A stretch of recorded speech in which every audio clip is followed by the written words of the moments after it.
প্রয়োজনে আইন, মানুষের প্রয়োজনেই নিয়ম কানুন তৈরি হয়েছে। ধরুন এমন কোনো একটি ঘটনা বা অপরাধের মুখোমুখি হলেন যার সমাধান আপনি নিজে অথবা পরিবার, বন্ধু বান্ধব, আত্মীয় স্বজন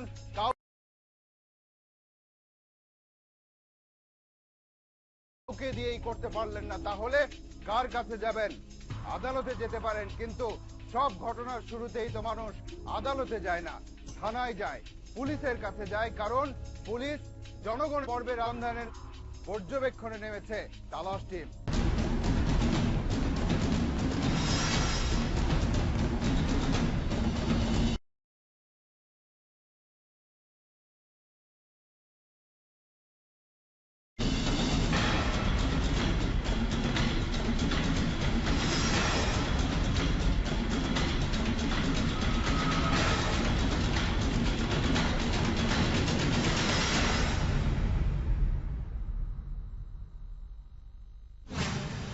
তালাশ টিম এবার আপনাদের জন্য গর্ত খুঁড়ে কোনো কিছু বের করে আনতে চায়নি। একটা বিশেষ সময়কে বেছে নিয়ে রাজধানীর থানা কেন্দ্রিক বিভিন্ন ঘটনার উপর নজর রেখেছে। তবে সেদিকে যাবার আগে ঢাকা মেট্রোপলিটন পুলিশ বা ডিএমপি সম্পর্কে প্রাথমিক ধারণা নেওয়া দরকার। ঢাকা মেট্রোপলিটন পুলিশ বা ডিএমপি 1976 সালের 1 ফেব্রুয়ারি 12টি থানায় 6000 জনবল নিয়ে যাত্রা শুরু করে এই ঢাকা মেট্রোপলিটন পুলিশ বা ডিএমপি। কালের পরিক্রমায় এই নগরের আকার আকৃতি এবং লোক সংখ্যা বাড়ার সাথে সাথে বেড়েছে থানার সংখ্যাও। এখন ডিএমপির মোট থানা 49টি। সেবার পরবর্তী ধাপে যেতে রমনা, পল্টন, ধানমন্ডি, মিরপুর, উত্তরা, চকবাজার এবং শ্যামপুর এই 7টি থানাকে মডেল থানা হিসেবে মেট্রোপলিটন পুলিশ প্রায় 27,000। রাজধানীর মোট জনসংখ্যা যদি 1.5 কোটি হয়, তাহলে প্রায় 563 জনের জন্য আছে একজন মাত্র পুলিশ সদস্য। প্রতিবেশী দেশ ভারতে 175 জন নাগরিকের বিপরীতে একজন, পাকিস্তানে 313 জনের বিপরীতে একজন, নেপালে 217 জনের বিপরীতে একজন, ভুটানে 113 জনের বিপরীতে একজন, মালয়েশিয়ায় 249 জনের বিপরীতে একজন, জাপানে 143 জনের বিপরীতে একজন পুলিশ সদস্য নিরাপত্তার দায়িত্বে আছে। অথচ বাংলাদেশে 1170 জনের বিপরীতে পুলিশ মাত্র একজন। এর মধ্যে ভিআইপি প্রোটোকল সহ বিভিন্ন রাজনৈতিক কর্মসূচি মোকাবেলায় পুলিশের বড় একটি অংশকে ব্যস্ত থাকতে হয়। পুলিশ অপরাধমূলক ঘটনা থেকে আপনাকে রক্ষা করার বা নিরাপত্তা দেওয়ার কাজে নিয়োজিত। পুলিশি তৎপরতা না থাকলে প্রতি মুহূর্তের নিরাপত্তাহীনতায় ভুগতেন আপনি। কিন্তু একটু আগেই তো বলেছি যে এবারের পর্বে একটা বিশেষ সময়কে বেছে নিয়ে রাজধানীর থানা কেন্দ্রিক বিভিন্ন ঘটনার দিকে নজর রেখেছে তালাশ টিম। তালাশ টিমের দুজন ভিন্ন পরিচয়ে থানার ভেতরে ঘোরাফেরা করতে লাগলো। কিছুক্ষণ পর একটা জটলার কথাবার্তায় আড়ি পাতল একজন। কথাবার্তায় মনে হচ্ছে তাদের কোনো স্বজনকে আটক করেছে পুলিশ। জটলার একজনকে আড়ালে ডেকে নেওয়া হলো। চার দোকান থেকে নিয়ে আসছে। কখন দোস্ত? কখন? মাগরিবের নামাজের পরে। যে কথা বলছে তার নাম বশির। বশিরের ভাই আবু বকর সিদ্দিক একজন চায়ের দোকানদার। তাকেই ধরে নিয়ে এসেছে পুলিশ। সময় বাড়ছে, থানায় আবু বকরের আত্মীয় স্বজনের সংখ্যাও বাড়ছে। বশিরের উৎকণ্ঠা বাড়ছে, কিন্তু আবু বকরকে ছাড়িয়ে নেয়ার উপায় বের করতে পারেনি। পুলিশকে অনুরোধ করাও শেষ। তালাশ টিমের অন্য দুজন এবার আসল পরিচয়ে থানার ভেতরের খবর জানতে গেল। ওসির বক্তব্য শুনেই ঘটনাস্থল ছাড়লো তালাশ টিমের সদস্যরা।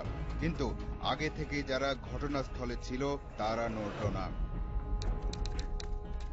অনেক দিন দরবার করেও ভাই আবু বকরকে ছাড়াতে পারল না বশির, কারণ পুলিশ নাকি ভিন্ন কিছু চাইছে।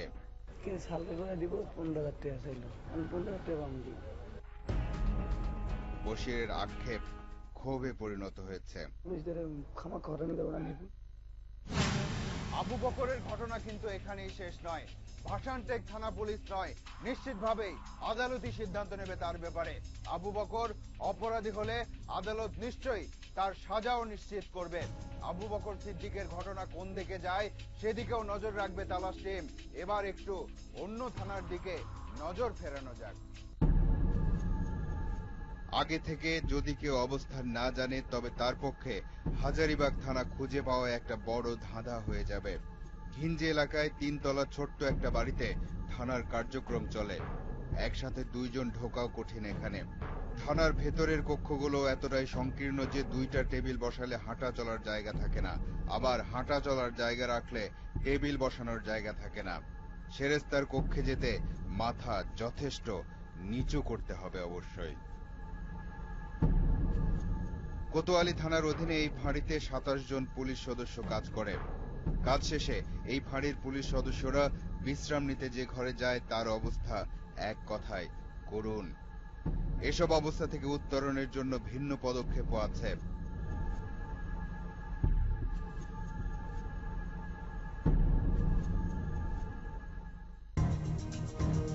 আইন শৃঙ্খলা বাহিনীর সদস্যদের সঙ্গে সাধারণ মানুষের দূরত্ব কমিয়ে আনতে মডেল থানা স্থাপনের সিদ্ধান্ত হয় 2006 সালে। এ পর্যন্ত বাংলাদেশে 74টি মডেল থানা স্থাপিত হয়েছে। এর মধ্যে রাজধানীতে আছে 7টি মডেল থানা। থানাগুলোকে আদর্শ থানা হিসেবে গড়ে তুলতে কর্মরত সব পদমর্যাদার কর্মকর্তার দক্ষতা বাড়ানোর জন্য বিশেষ প্রশিক্ষণেরও ব্যবস্থা থাকে। থানার পুলিশ সদস্যদের অপারেশন, ইন্টেলিজেন্স ও ইনফরমেশনের জন্য আলাদা দলে ভাগ করা থাকে। সাথে সাথে থানার অভ্যন্তরীণ পরিবেশ উন্নয়নের দিকেও আলাদা নজর থাকে। শ্যামপুর মডেল থানা। মডেল থানা হিসেবে একটু ভিন্ন দৃশ্য দেখার প্রত্যাশা নিয়ে ঢুকলো তালাশ টিম, কিন্তু ভেতরের দৃশ্যে অন্যান্য থানার সাথে এই মডেল থানায় কাজ করা পুলিশ সদস্যদের বসবাসের অবস্থার তেমন কোনো পার্থক্য চোখে পড়ল না। কর্মকর্তাদের অফিস ঘেঁষা বারান্দাতেই বিছানা পেতেছে পুলিশ সদস্যরা। ছোট একটু থানা দেখেন, তার উপর আবার 4তলা 5তলা লোক আবাসী, মানে কোয়ার্টার সিস্টেম। সেখানে আবার আমাদের থানার কোনো অফিসার পরিচয় নাই, এটা বিভিন্ন থানার অফিসার গুলো এগুলো। এটা আসলে না মডেল, কিন্তু আসলে সেরকম অ্যাকোমোডেশন নাই। অন্য একজন কর্মকর্তার চোখে আবার মডেল থানার কিছু বিশেষত্ব ধরা পড়েছে। বিশেষত্ব বলতে আপনার এই যে ফার্নিচারের কিছু আছে মাঝে মাঝে। রাজধানীর চকবাজার থানা। সম্প্রতি এ থানাকেও মডেল থানা হিসেবে ঘোষণা করা হয়েছে, কিন্তু অবস্থার কোনো পরিবর্তন হয়নি। ঝুঁকিপূর্ণ এ ভবনটিতে গত কয়েক বছরে কোনো সংস্কার কাজই হয়নি। অনেক পুরনো এ ভবনের 2টি কক্ষে থানার কার্যক্রম চলে।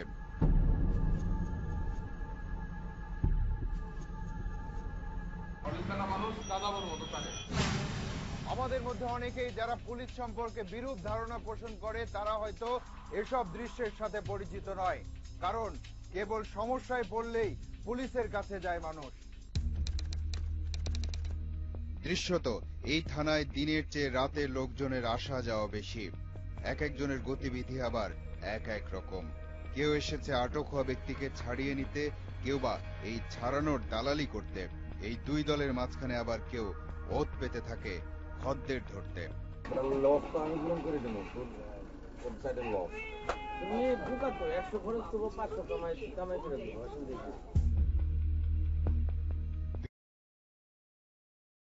ভিন্নদিকে অন্ধকারের মধ্যে থেকে কয়েকজনের কথাবার্তা কানে আসলো। কথাবার্তার ধরনে মনে হচ্ছে এর মধ্যে একজন পুলিশ সদস্য আর একজন মধ্যস্থতাকারীও আছে।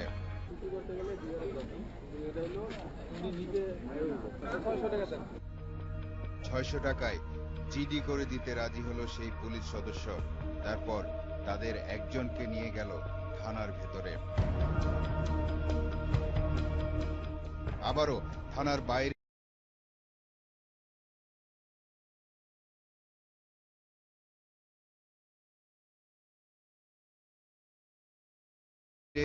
লোকজনের দিকে নজর। হঠাৎ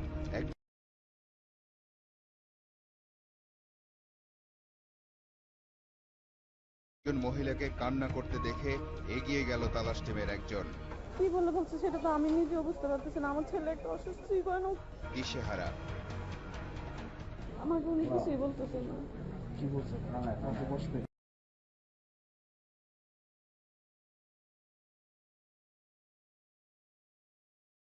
বলেন বসতে, পিছনে পিছনে গেলে বলে কি বিরক্ত করেন না।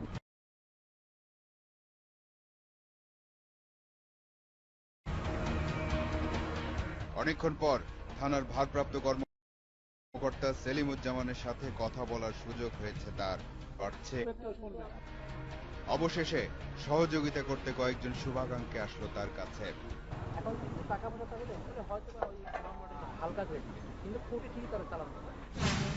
না, সব সময় নিরপরাধ মানুষকে আটক বা গ্রেফতার করে না পুলিশ, কিন্তু পুলিশের যেসব সদস্য টাকার বিনিময়ে মামলা বা অপরাধের মোড় ঘুরিয়ে দিচ্ছে, তারা আসলে পুলিশের অনেক ভালো কাজ করছে। থানার বিভিন্ন জায়গায় আলাদা আলাদা জটলা তৈরি হয়েছে, সবাই নিজেদের মধ্যে আলোচনায় ব্যস্ত। এই ব্যক্তি একটু আগে হাজত থেকে বেরিয়েছে, কিন্তু তার সাথের দুজন এখনো ভিতরে।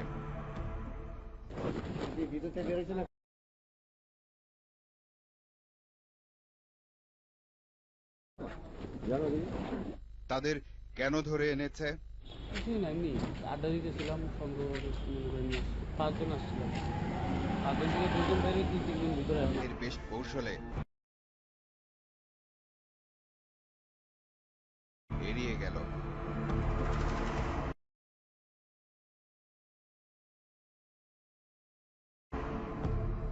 আরো দুজন থানার আশেপাশে ঘোরাফেরা করছে। তারা কেন এসেছে সেটা জানার চেষ্টা করা যাক এবার। ভাই, কথাবার্তা হয়ে গেছে নিজের সাথে আসতে পারাই। মানে এখন কত টাকার অফার হয়েছে? আধা বিশ একটা রান্না করে লাগছে।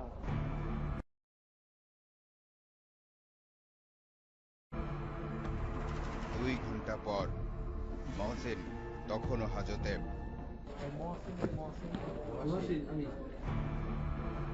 ঘটনা শেষ পর্যন্ত কোথায় গিয়ে ঠেকে তা দেখতে বাইরে অপেক্ষা করছে তালাশ টিমের সদস্যরা। আরো 30 মিনিট পর মহসিনের ভাই বাকির সাথে ফোনে কথা বলল তালাশ টিমের সদস্যরা। টাকা চাই, টাকা টাকা খাইবো, টাকা চাই পরে বাসে নমাই দিবি, টাকা তাহলে তো লাভ হলো না আমাদের।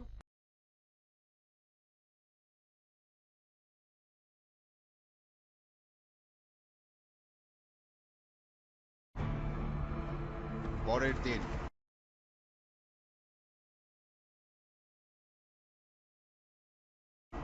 আদালত থেকে জামিনে বের হয় মহসিন। আমার একটু কিছু টাকা পয়সার ব্যবস্থা করো, পাঠানোর মতো তেমন অন্য বড় বড় অপরাধীরাও পার পেয়ে যাচ্ছে না তো। 4 মিনিট পর আসছে।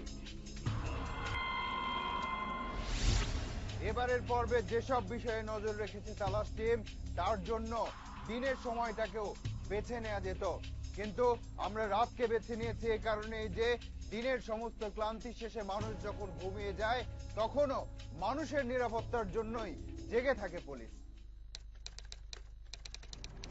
ঢাকা মেট্রোপলিটন এলাকার পূর্ব দিকের শেষ থানা ডেমরা। রাজধানীর উপকণ্ঠে হওয়ায় নীরবতা রাতের গভীরতা আরো বাড়িয়ে দিয়েছে। থানার কর্মরতদের সাথে কুশল বিনিময়ের পর বের হবার পথে কয়েকজনের সাথে দেখা। তারা কিছু একটা বলতে চায়, কিন্তু থানার ভেতরে নয়, বাইরেই কথা হলো একজনের সাথে। 500 টাকা দিতেছি আর সাথে একটা সিগারেটও দেওয়া হয়েছে। আপনি এটা তো হবে না, 1000 লাগবে একটু আর কি। পর বলছে যে আচ্ছা 1000 দিতেছি, আপনি ওদেরকে ছেড়ে দেন, যেহেতু পোলাপান বুঝতে পারেন বাচ্চা মানুষ।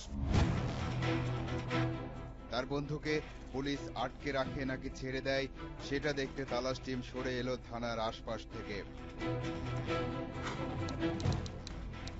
খবর এলো অপুকে ছেড়ে দিয়েছে পুলিশ। আবারও তালাশ টিম ছুটলো ডেমরার দিকে। অপু আপনারা বলতেছে যে এখন তো ছাড়া লাগবো, না না কোর্টে চালান করে দিব, অথচ আমার কাছে কিছু পা না, আমাকে কোর্টে চালান করে দিব। আর কি কে জানি বলছে টাকার বিনিময় চাইছে। কত টাকা দিচ্ছে? 1000 টাকা নিছে উনি। আবারও ডেমরা থানায়। যে পুলিশ সদস্য অপুকে ধরেছে তাকে খুঁজে বের করার চেষ্টা করা যায়। তারপর ঘটনার বিস্তারিত বলায় একজন স্বীকার করলো যে সেই অপুকে ধরেছিল। আমি এইসব বলার ক্ষমতা নেই কোন রকম, এগুলো আমি করি না।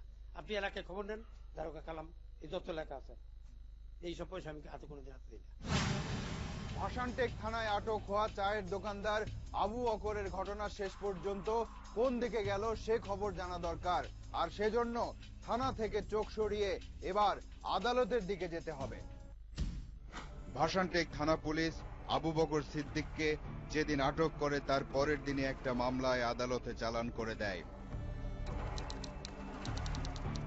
আবু বকর সিদ্দিকের শুনানি হবার কথা, নির্দিষ্ট আদালতের সামনে অপেক্ষা করছে তালাশ টিম, কিন্তু সময় পেরিয়ে গেলেও আবু বকর সিদ্দিককে দেখা গেল না।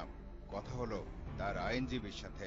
পুলিশ সন্দেহ করে গ্রেপ্তার করে 54 ধারা কার্যবিধিতে গ্রেপ্তার করে এবং এই ধারায়, যদিও জামিনযোগ্য ধারা, কিন্তু এই ধারায় বিজ্ঞ আদালত এই মুহূর্তে জামিন দিচ্ছেন না। আবু বকরকে ছাড়া তার পরিবার কেমন আছে সেটা দেখতে ভাসানটেকের 1 নম্বর বস্তিতে তালাশ টিম। আবু বকরের মা দোকানের মধ্যে খালি করতে লাগছে, একটা ভাব দিছে আর একটা ভাব বাইরে দিতে লাগছে, তার মধ্যে আবু বকর না আর কান্দে ধরিয়া তারপরে লয়ে গেছে। আবু বকর নেই, তাই চায়ের দোকান আর ক্যারম খেলাঘর এখন স্ত্রী সামলাচ্ছে।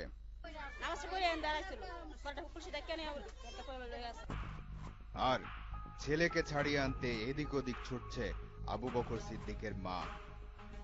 15-16 টাকার নিচে ইয়ে করবো না, এই জন্য তো তো নাওলা যারা কোন বাচ্চা সবার তো নাওলাদ বেলাদ করিয়া এই 10,000 টাকা লয়ে গেছে। রাজধানীর বিভিন্ন থানাতে রাতের বেলা কি কি ধরনের ঘটনা ঘটে সেদিকে চোখ রাখতে গিয়ে টানা কয়েক রাত নগরীর বিভিন্ন প্রান্তে ছুটে বেড়াতে হয়েছে তালাশ টিমকে। আর এই ছুটে বেড়ানোর মাঝে শুধু থানাগুলোতে নয়, মাঝপথে অর্থাৎ রাস্তাতেও ভিন্ন একটি ঘটনায় চোখ আটকে যায় আমাদের। রূপনগর থানার মিরপুর বেরিবাদ চেকপোস্ট, তাই ঢাকামুখী সব গাড়ির গতি কমাতেই হয় এখানে। কর্তব্যরত পুলিশ আর আনসার সদস্যরাও বেশ সতর্ক, সব গাড়ির দিকেই বিশেষ নজর তাদের। হঠাৎ একটি দৃশ্যে চোখ আটকে গেল। চেকপোস্টের একজন একটা ট্রাক থেকে হাত বাড়িয়ে কি যেন নিল। সন্দেহ হলো আমাদের, আড়ালে থেকে সেদিকে নজর রাখা হলো। একটা ট্রাক থেকে পুলিশ কি যেন নিতে গেল, কিন্তু পড়ে গেল।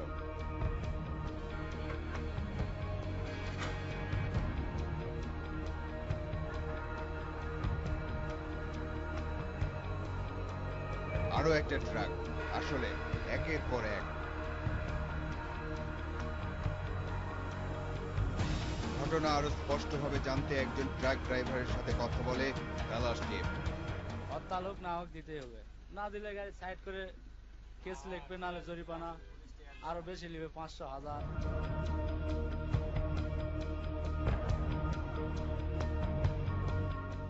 কোনো পুলিশ সদস্য যদি কোনো ধরনের অপরাধমূলক কর্মকাণ্ডে জড়িত হয় বা জড়িত থাকে, প্রাথমিকভাবে প্রমাণ পাই, তাকে কিন্তু আমরা বিভিন্ন সময় মামলায়, সাধারণ নাগরিকের জন্য যেরকম আইনগত ব্যবস্থা গ্রহণ করা হয় তার বিরুদ্ধে কিন্তু ওই রকম ধরনের মামলা আমরা নিয়ে থাকি। না, শুধু পুলিশেই নয়, আমাদের অভিজ্ঞতা বলছে প্রচলিত অনেক পেশাতেই ভাবমূর্তি ক্ষুণ্ণ করার মতো কাজ করার লোকের অভাব থাকে না, কিন্তু পুলিশের ব্যাপারটি বেশি করে চোখে পড়ে, কারণ পুলিশকেই তো মানুষ তার শেষ ভরসার জায়গায় রাখতে চায়। এবার যেতে হবে, আজ চলে যাচ্ছে কিন্তু যাচ্ছি না। পরবর্তী অনুসন্ধান শেষে তালাশ টিম আবারও এসে দাঁড়াবে আপনাদের সামনে। দর্শক, আপনাদেরকে নিয়ে, আপনাদের জন্য এই অনুষ্ঠান। লিখুন এই ঠিকানায়। প্রযোজক তালাশ, ইন্ডিপেন্ডেন্ট টেলিভিশন, 149-150 তেজগাঁও শিল্প এলাকা, ঢাকা 1208। ইমেইল করতে পারেন talash@independent24.tv এই ঠিকানায়। আপনার অনুসন্ধানী মনের দরজা জানালা খোলা রাখুন, কিছু বেরিয়ে এলে আমাদেরকে জানান। তালাশ টিম থাকবে আপনার সাথে।